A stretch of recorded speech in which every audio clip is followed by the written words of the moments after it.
Two. We're out here behind where I guess your house used to be at. Right back there. Right here. The empty lot. That was all my house. Coincidentally, used to be a library. Now, you have a library artist. So, tell us who your top 5 current artists are right now. Currently, I really don't like a lot of current artists. Not even trying to hate, but I feel like industry artists are gimmicky. They're image driven. They're molded. They're pieces of clay that the industry molds into whatever the industry wants them to be. They're carbon cut, paper mache, flimsy career, one-hit wonder style artists. And the only artists I can really see that have like real lyrics aren't really where they should be right now. Like LE for the Uncool. Fly Union's pretty hot. Chip the Rip, Kid Cudi. Yeah, definitely tearing up in Cleveland right now. Yeah, shouts out to Cleveland. Shouts out to y'all got a great 216. music scene. Definitely. I'll even dip into Currency. Currency. I like Currency. I'm a big fan. So I think that's probably about my 5 right there. So tell me, probably top 5, All maybe time? top 10 all time. Top 10. That's Top 10 all time. And you give me some breathing. the stereotypical ones, of course, the Pacs and the Bigs. That's So everybody. it's in no particular order.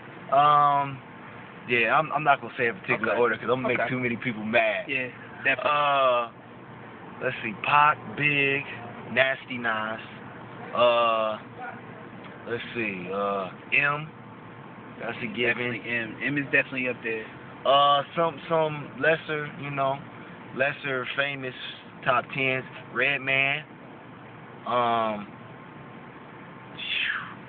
That's strong.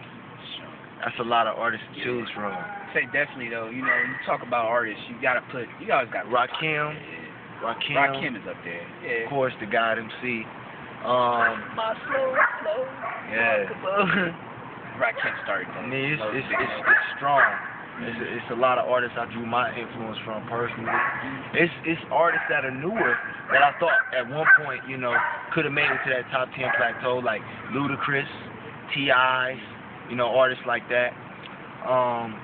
But I feel like mainstream tends to change the sound. When you first coming out, you got that hunger, and it dies down, and that's, that kind of turns me off from mainstream music.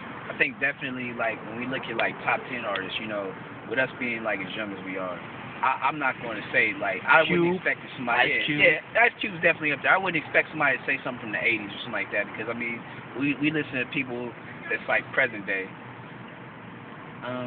Now, when we talk about artists, there's probably countless days you're probably up in your room listening to headphones and stuff like that. Tell us a little bit about your early childhood memories.